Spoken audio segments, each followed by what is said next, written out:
Hello, welcome back to this course on structure, stereochemistry and reactivity of organic molecules and intermediates, a problem solving approach. In the last series of lectures, what we are discussing is the topic what is called dynamic stereochemistry.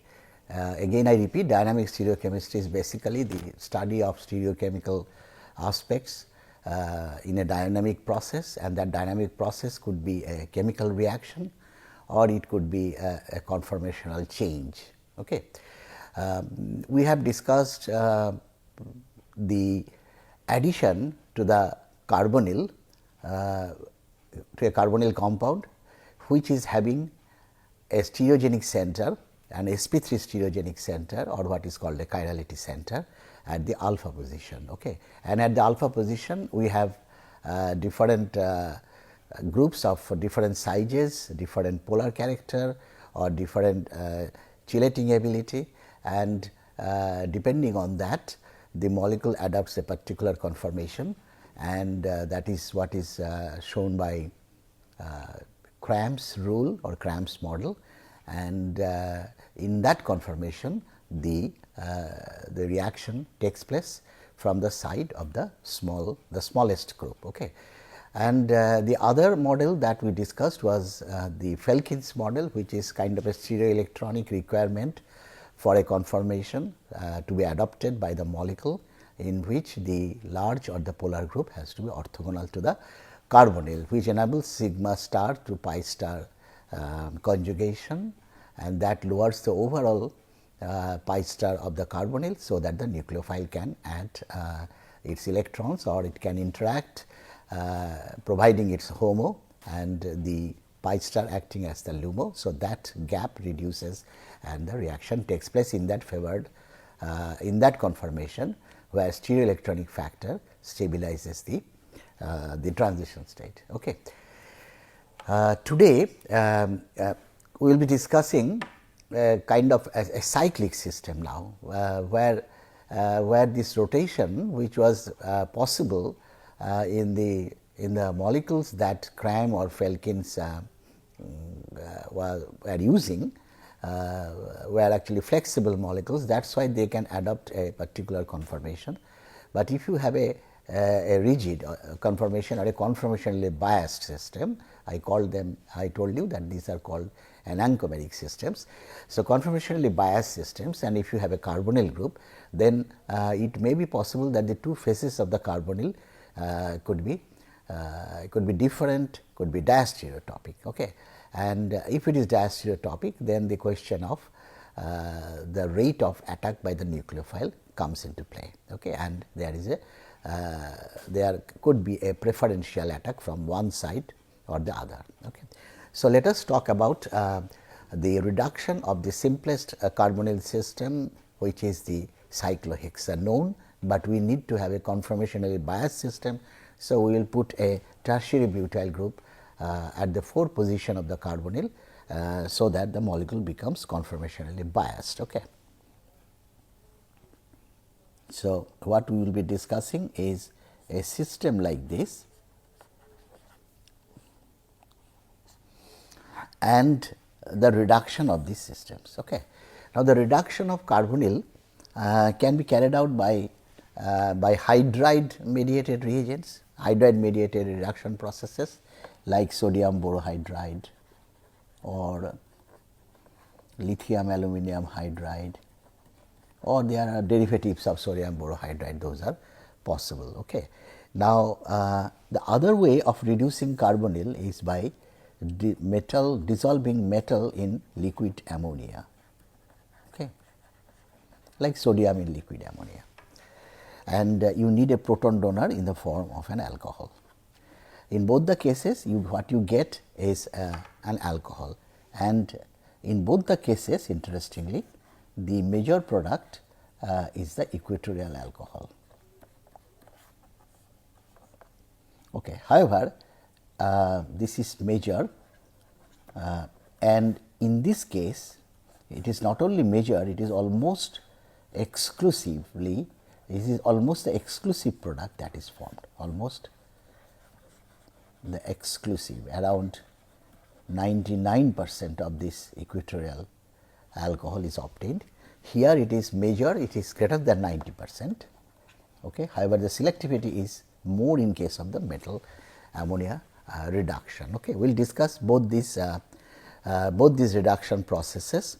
In my stereochemistry course that was for the beginners, we have some preliminary discussion on this reduction of carbonyl in a cyclohexanone system, and we will just go through quickly the different models that were proposed to explain the formation of the equatorial alcohol from a cyclohexanone carbonyl. Okay. Now, let us see the molecule. Okay. Let us see the model. So, this is the model of the cyclohexanone with a tertiary butyl group. So, this is my tertiary butyl group, and that is in the equatorial position, and this is the carbonyl. Okay. Now, if you look at the two faces of the carbonyl, let us look at the two faces of the carbonyl.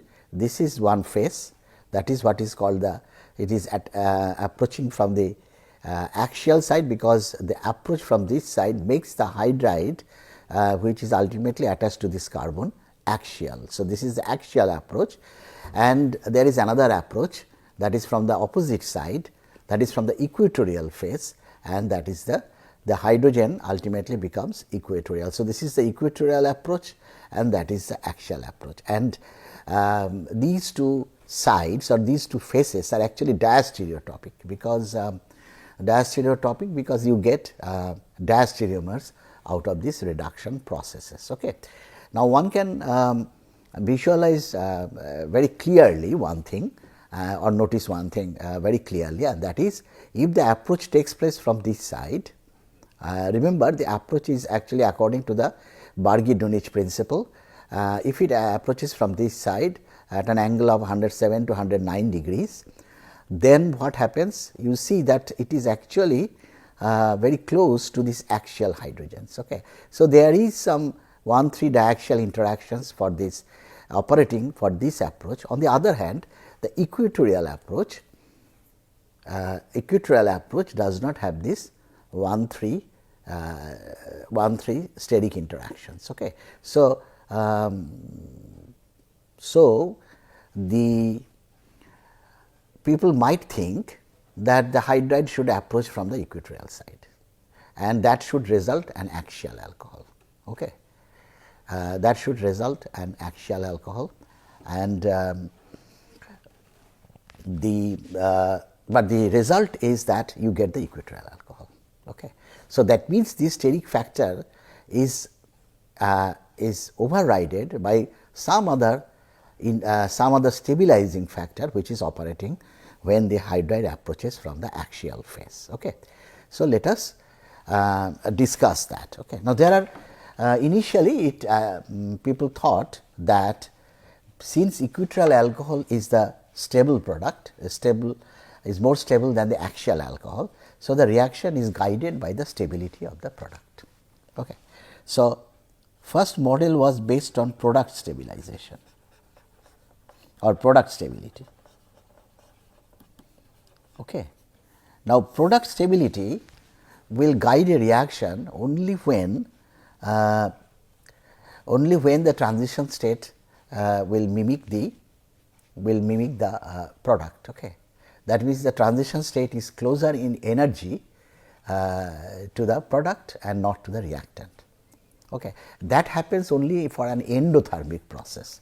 For an endothermic process, what you get is something like this. Okay. So, now the product is nearer to the transition state, nearer means in terms of energy.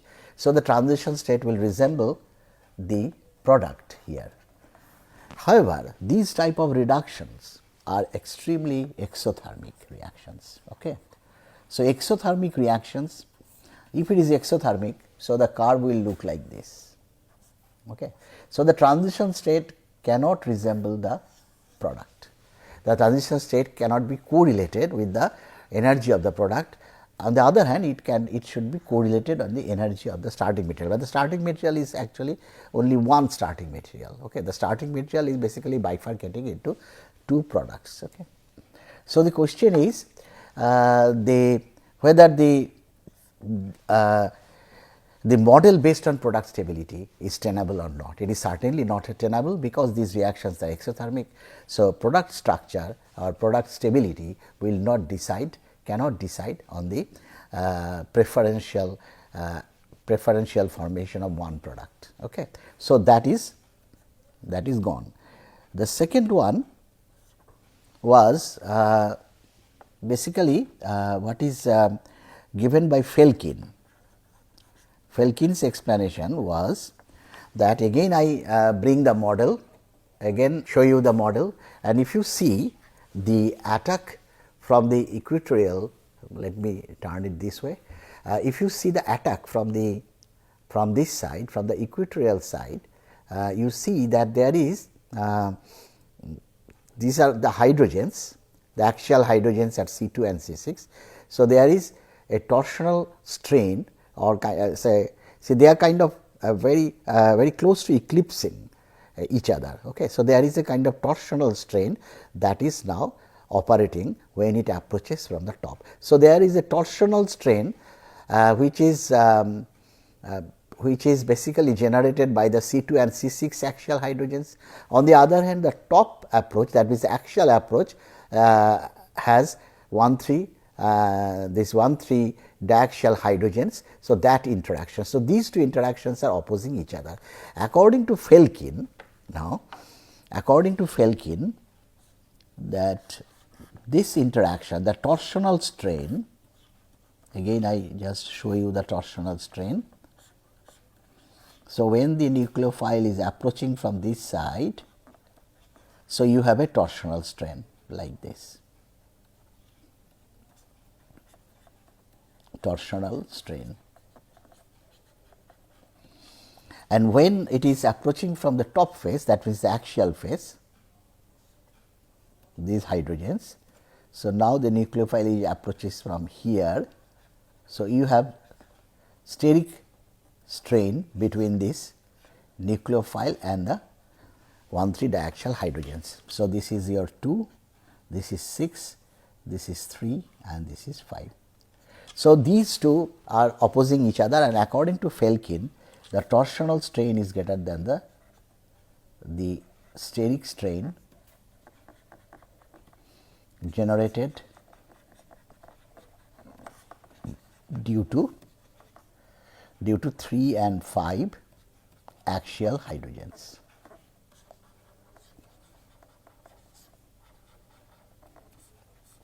Okay.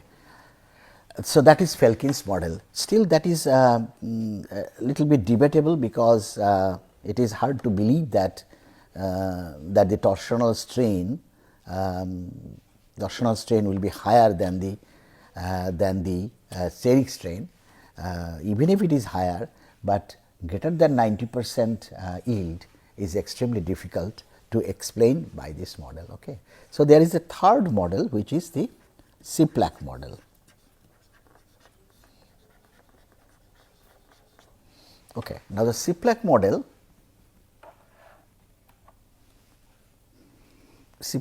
tells that when the nucleophile approaches the carbonyl, attacking the carbonyl, so what happens, there is some partial bond between the nucleophile. Actually, this should be according to the Barghi-Dunij trajectory. Let me draw it again.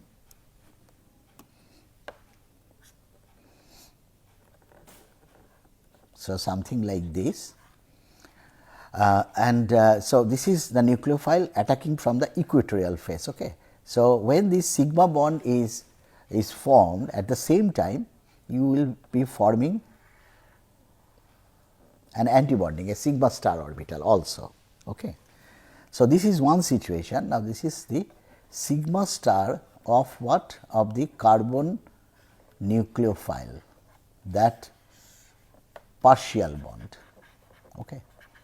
Partial bond, and this is for the equatorial attack.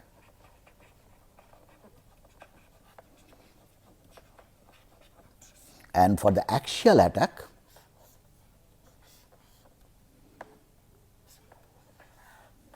you have now the nucleophile like this, and now the antibonding orbital will be something like this. Okay. So, these are the two scenarios. So, this is the sigma star again of the carbon nucleophile partial bond.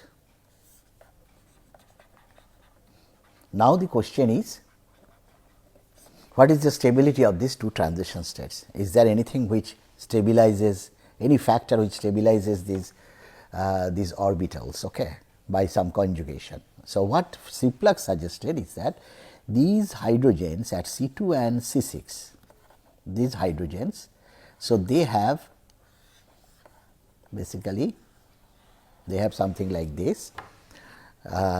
This is the sigma bond, sigma of CH, okay, at C2 and C6. Both are having similar sort of angle with the developing sigma star orbital. You can also write that this is the developing sigma star orbital, okay.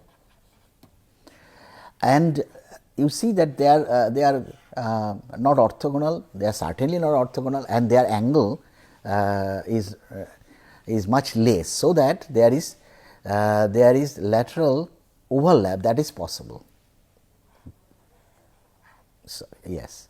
So, lateral overlap that is possible. This is nothing but very similar to your hyperconjugation, that if there is an empty orbital at a carbon and if you have a hydrogen, then this hydrogen can enter into hyperconjugation. So, this is nothing but hyperconjugation, and due to this hyperconjugation, this sigma star will be stabilized. Okay. So, the whole transition state gets stability due to this CH donation from this sigma of CH. Now, the question is, can the other one, that means when the nucleophile approaches from the equatorial phase, whether that can be stabilized or not also. Yeah, that can be stabilized, but that stability comes from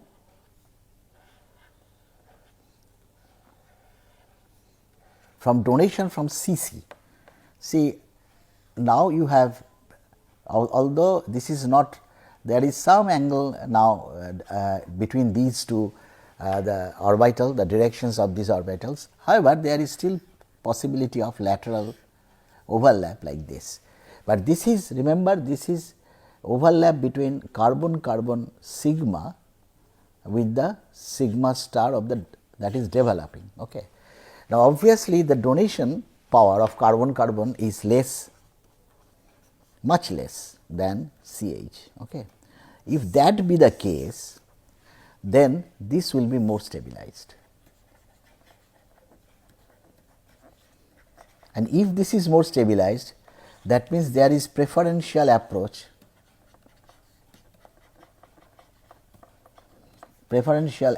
from axial phase, okay, leading to the formation of equatorial alcohol as the major product.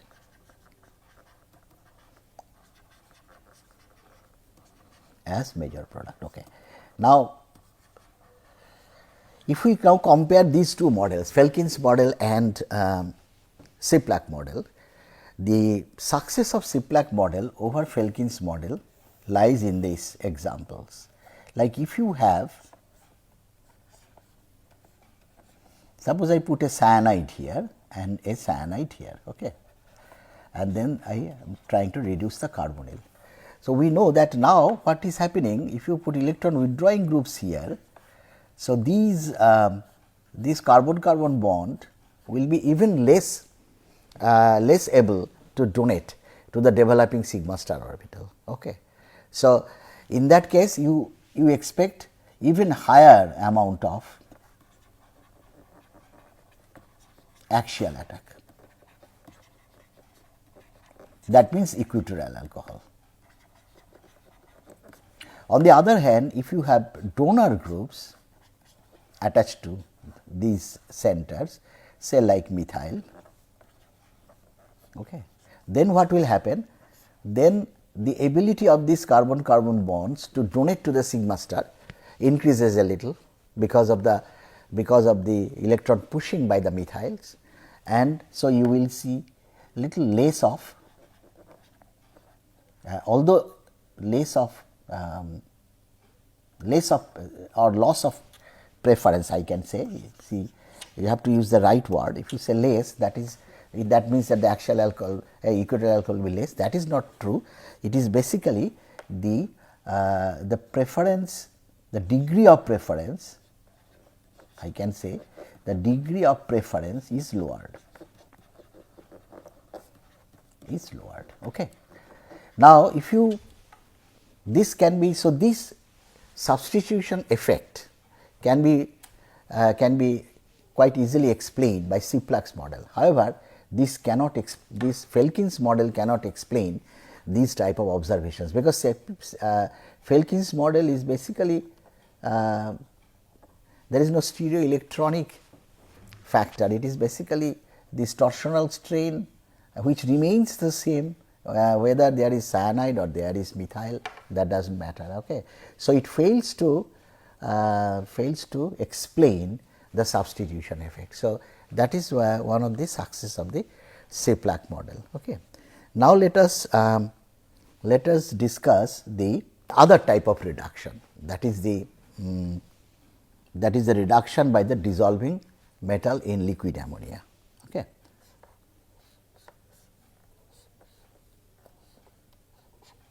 So, this is again we take the same conformationally biased systems.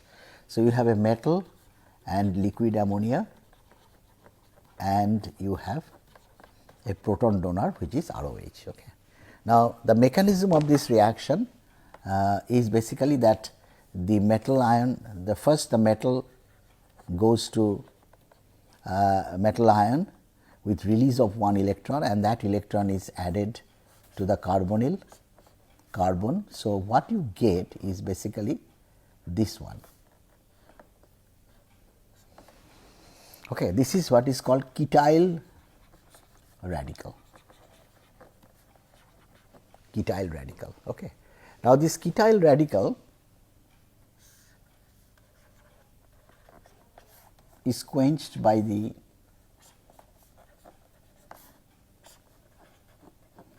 proton, so the proton donor. So, you can have OH here and the radical, and then another electron is added. So, another electron is added, so that this becomes now this attains a negative character, and now this is quenched by the alcohol, and you get the ultimate formation of the alcohol, this cyclohexanol. Okay. Now, there are two possibilities here also, equatorial and axial, and I already told you that it is it gives almost exclusively the equatorial alcohol. Okay. So, this is the one which is formed almost exclusively. Now, what is the reason for that? First of all, when we discuss the radical reactions, the geometry of a radical usually is planar, sp2 hybridized, because of donation from adjacent groups like hyperconjugation or electron donation from a donor group. So, usually the radical adopts a planar conformation, a planar geometry, that means sp2, that so the radical resides in a p orbital. Okay. Except in the case of CF3. Now, CF3 we have discussed that CF3 is pyramidalized to some extent. Okay. Now, to explain the formation of this equatorial alcohol, what has been proposed is that this radical is okay. This radical is see this is one of the intermediate, okay, and then it goes to the anion, okay, and then it goes to the anion, and this anion is then quenched to give the alcohol.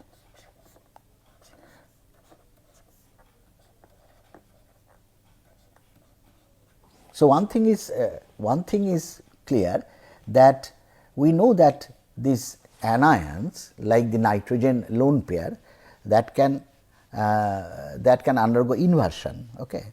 So, if it undergoes inversion, then the negative charge will be on the equatorial phase and the wedge will be on the wedge will assume axial configuration. Okay. So, this is much slower compared to this aspect. This is faster. If this is faster and if this is the preferred geometry of the anion, then you expect that the equatorial alcohol will be formed. Now, the question is why this geometry will be preferred. If you think that this geometry is preferred, that means the radical assumes this geometry. Okay. That means the radical assumes the geometry where the orbital is basically pointing towards the axial position. So, that the hydrogen, the proton ultimately is donated from the axial side, or before that one electron is added from the axial side. Okay. So, that was little bit difficult to explain until one Indian scientist, Professor Pradhan, he proposed the application of an effect which is already known, which was already known at that time, and that is called Fukui effect. That is called Fukui effect. What is Fukui effect? Fukui effect is basically a radical, like when we have this, ideally this radical should have been sp2. Okay. However, because of Fukui effect, this assumes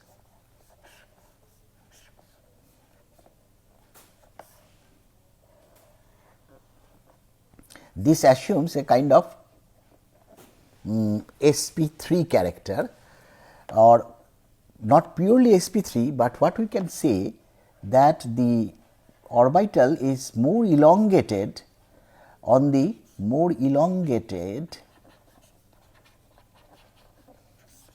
axial side. Now, why is that? That is the question. The reason is that these, we have just seen the CPLAC model, it is very similar, that these carbon-carbon sigma, they can now donate to this orbital, okay, to stabilize this radical. Okay. Now, if this radical has this contour, that means the geometry of this orbital is such that this area, the volume occupied by this top lobe is less, then there will be less conjugation. Okay. On the other hand, if you can increase the volume in this side, on the axial side, that means the orbital gets elongated, then what happens? Then you get better or stronger conjugation from the sigma of the carbon-carbon bond. Okay. So, this is basically what is that means elongation of an orbital towards one face to assist. Why this is happening? Greater conjugation is what is called Fukui effect. Okay. So, due to this Fukui effect, the radicals become stabilized. Okay. So, now you can explain the greater formation of the equatorial alcohol. that because of the Fukui effect, the radical that is formed, that assumes a higher an elongated orbital on the axial side, and so there will be a preferential protonation. First the electron will be delivered. So, electron delivery will take place. So, that will be negative OH, and then the ROH delivers the proton. Okay. So, everything depending on this stability of this radical, which is on stability of this radical. This radical, again I repeat, has an elongated lobe on the axial side, so that the electron and the subsequent proton donation takes place preferentially from the axial side. So, because of this Fukui effect, that is according to the what Professor Pradhan in a paper they proposed this type of effect to explain the formation, the preferential formation of the equatorial alcohol. Okay. Okay. So, that takes care of the reduction of a carbonyl. First we have discussed the reduction of a carbonyl by hydride transfer agents, and we have discussed different models, but we have taken cyclohexanone as the model system, and not only cyclohexanone, it is a conformationally biased cyclohexanone, and that leads to preferential formation of equatorial alcohol. In case of hydride transfer agents, there are different models. First it was product stability, that model which was discarded because it is exothermic process. Then Felkin's model, that also cannot explain the effect of substitution, and followed by Siplak's model, which can efficiently explain the substitution effects on the reduction, course of reduction. Then we have discussed the metal ammonia system, and we have seen that because of Fukui effect now, which is basically the elongation of the radical on one side to enable stability by donation from the adjacent carbon-carbon bond, is what is guiding the whole course of reduction and giving the equatorial alcohol as the major product. Okay. Thank you very much.